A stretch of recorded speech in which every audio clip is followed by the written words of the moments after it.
It is Kaapo Kahkonen. Kaapo, what's going on, man? How are you doing? I'm doing great. Yeah, everything's great here in Finland. It's been the weather's been good, and we're about a week away from midsummer, so that's a big deal here. Obviously, as you can probably see, it's 7 at night, but it's still uh, pretty bright here. So yeah, everything's going well. Yeah, when does the sun go down when it's summer in Finland? Because obviously you guys are pretty north. I know that I was talking with Matt Benning, and where he is in Canada, he says he can still golf until like 11 o'clock at night. But I imagine where you guys are, you probably get the daylight even later than that. Yeah, it pretty much doesn't go down at all. It's going to stay up. It's going to be the longest day of the year, they say, in a few days here. And yeah, it's a special time usually, spent with friends and family, and people gather together and enjoy summer. So it's been great. Nice. So tell me, just because I only know of the Midsummer Festival, just because I know that there's a similar thing in Swedish cultures. Obviously, you guys are right next to each other. So food, drinking, good times, music. I imagine that's pretty. Is that pretty much what it's all about?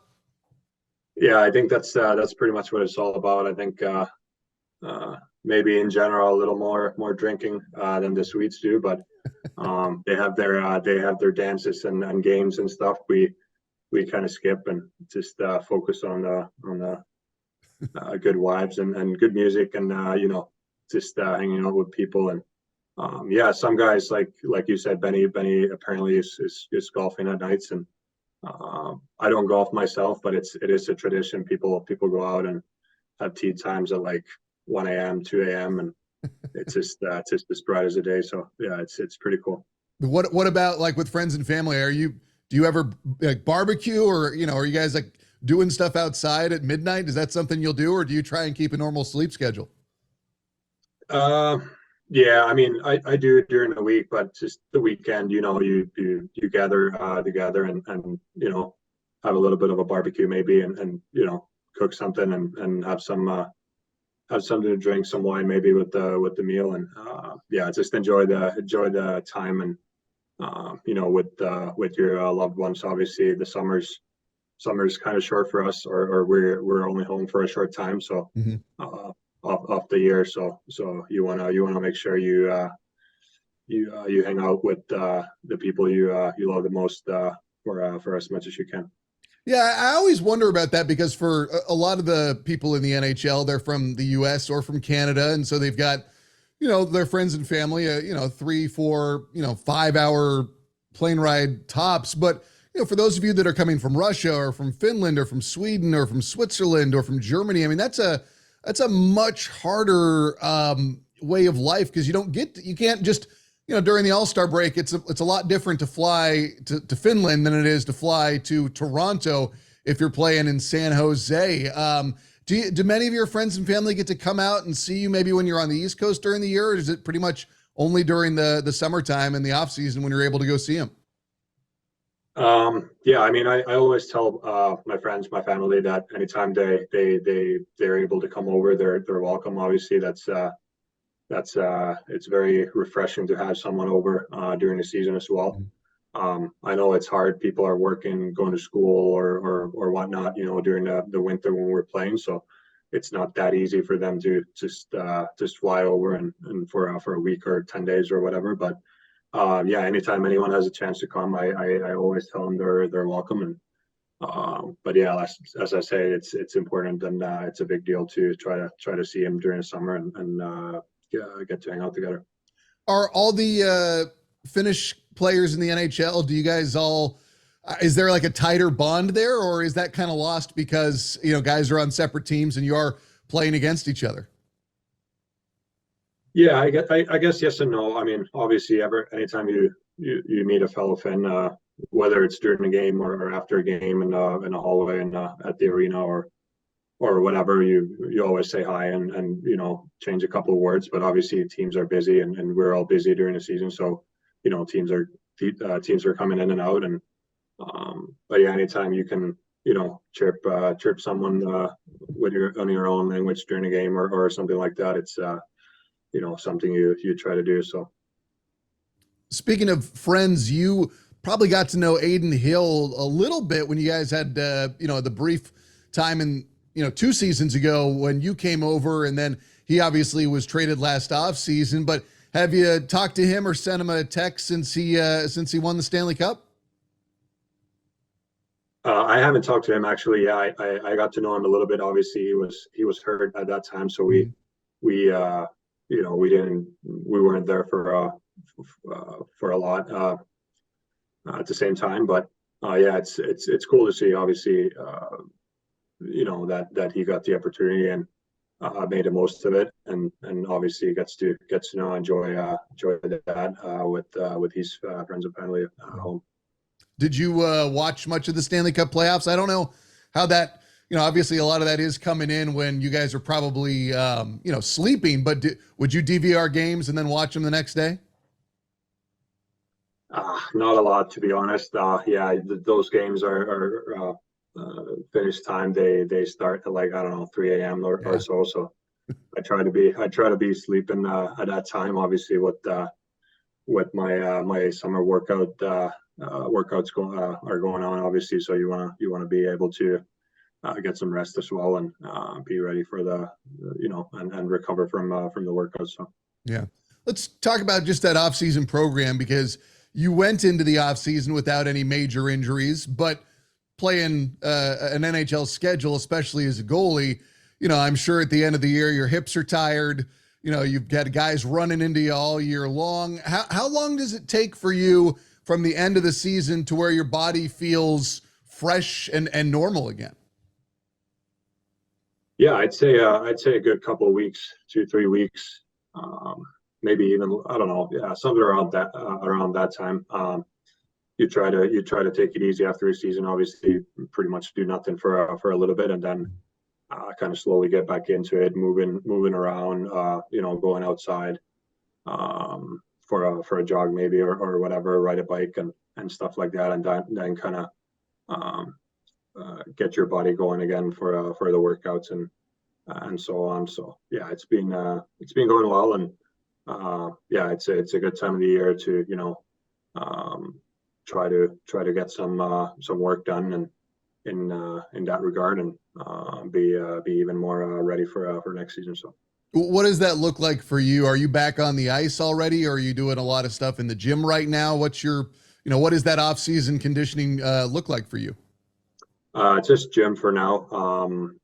I haven't really. I mean, it always every summer I come back home. It depends on where we can find ice and at what time. And there's some players, other NHL players living around here as well. So we usually put up a group together and start skating at some point. And I also work on my goalie specific stuff as well, like skating and stuff.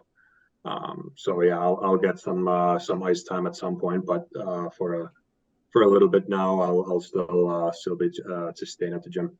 Yeah, and how long does it take you once you get back out there on the ice and start doing those types of things? How long does it take you to feel like your reaction times are back where you expect them to be? Because, I mean, obviously your reaction speed is higher than 99.99999% of the population. But for you, I imagine you still got to, get out there on the ice and face pucks. It's not like something that you can walk off and then walk back on the net, a couple weeks later and expect to be the exact same guy. Yeah, no, for sure. It takes a little bit of time. Usually for me, I think just kind of getting used to skating and remember to how to put your gear on takes about a week. And then you see, eventually when you see some shots and whether they're just some guys shooting here, or once you get to NHL training camps and the intensity and everything picks up, and it's all NHL shooters. Obviously, that takes a little bit of time to get to like an actual game, mid-season form, whatever you want to call it, with your reactions. But yeah, it always comes, and the first couple of times feel frustrating, I'd say, but it's just part of it. Yeah, no, obviously. Looking back at last year, obviously the team didn't have the type of year they were going for, but it's something when the season ended, right away, I talked to Logan about this. I've talked to Mario. I've talked to Luke, Matty Benning. It felt like you guys always had a very tight knit dressing room. It felt like guys were not, getting down on, just the losses. They weren't beating you guys as a team, because some teams, if the losses pile up, you can see things start to fracture, but it always seemed like you guys were, you'd have the loss, forget about it. Next day, you'd be smiles. Everybody was ready to go and excited for the next game. Yeah, it's a long season, and it's going to be even longer if you, when you lose a game or something bad happens, you put your head down, and you have to be able to forget sometimes. Obviously, to learn from the losses and the mistakes or whatnot, but to put them in the past and move forward as well. And it's a big part of being a professional, and of being a successful team in a longer run. I always imagine that being goalie is one of the most lonely positions in sports. Goalie in hockey, goalie in soccer, pitcher in baseball, just because they don't, the way it's portrayed, right? Like when you watch a goal get scored, they'll zoom in at the end of the play on the goalie, and you'll be having a sip of the water bottle, or, hitting the stick on the top of the net, and they'll do it in, soccer too. But they show that first, and then they show the defensive breakdown that led to the goal. Do you ever watch and you're like, oh, come on, like that wasn't on the goalie? Like show the breakdown before. You're just like, hey, that's part of the territory of being a goalie. Yeah, I think it's part of it, obviously, but yeah, sometimes when I watch, if I watch another game, and there's a goal that, whether it's a tip or something, that the goalie had no chance on. Mm-hmm. It is, I do realize that they always zoom in on the goalie, and it's I guess that's just what they do, and maybe they're told to do. And but yeah, sometimes there's things that are not, there's no way you can control, or do anything about. But yeah, it's inside of the game. When something like that happens, that's another thing you have to, or you will learn eventually, and learn to deal with. Maybe it's a better way to put it. Yeah. And guys find their own little routines or little things they think about, or to kind of get over it and move forward. And yeah, it's a big part of being a goalie, for sure. You brought up tip plays, and that's always the one that, literally, I don't think you can come up with a defense, because if a puck's going in and a guy puts his stick down, and I know they'll say, oh, he's redirecting it, but it's like, yeah, but the redirection, you don't know if it's going to go high or go low there. You can't work that quickly. So, when you see a guy, I'm sure you'll see them start to glide in from outside the crease, probably on your left, are you thinking, okay, they're setting up a tip play? Are you looking for something like that? Or is there not time to be able to use your peripherals and you're so focused on where the puck is moving? It depends. I think if the puck's further out, let's say on the blue line, and you see that the defenseman or whoever has the puck obviously has not a lot, or doesn't have a lot of time, and is not, whether if he tries to score from out there, it's he knows it's not going to go in. So usually then guys are smart enough that they're trying to shoot for tips.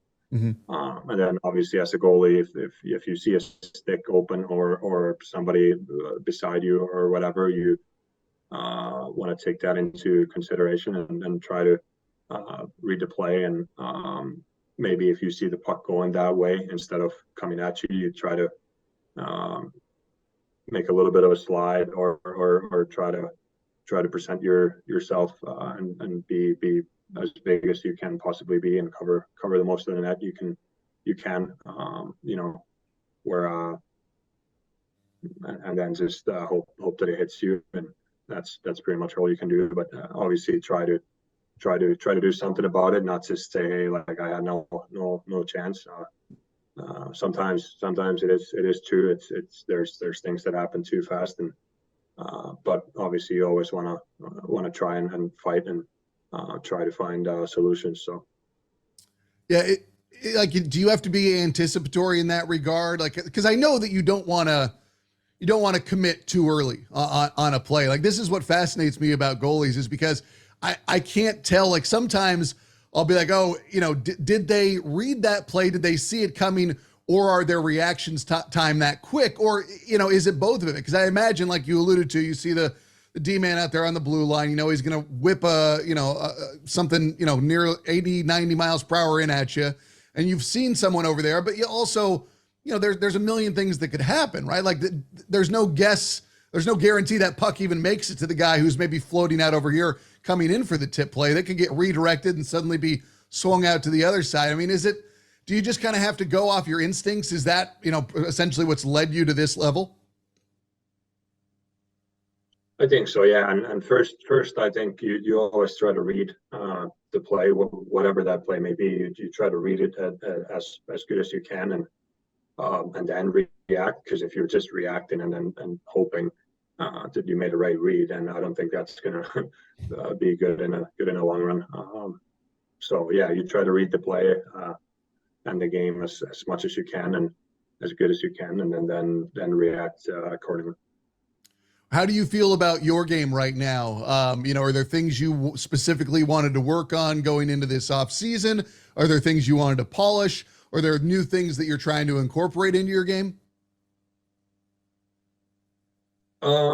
Yeah, a little bit of all of those things you just mentioned. I think there's always after a disappointing season like that last year, you wanna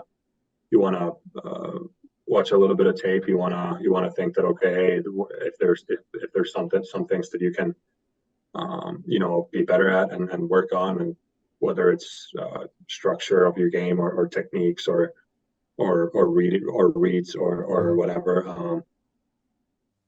A lot of small things that eventually become pretty major, and if you think it that way.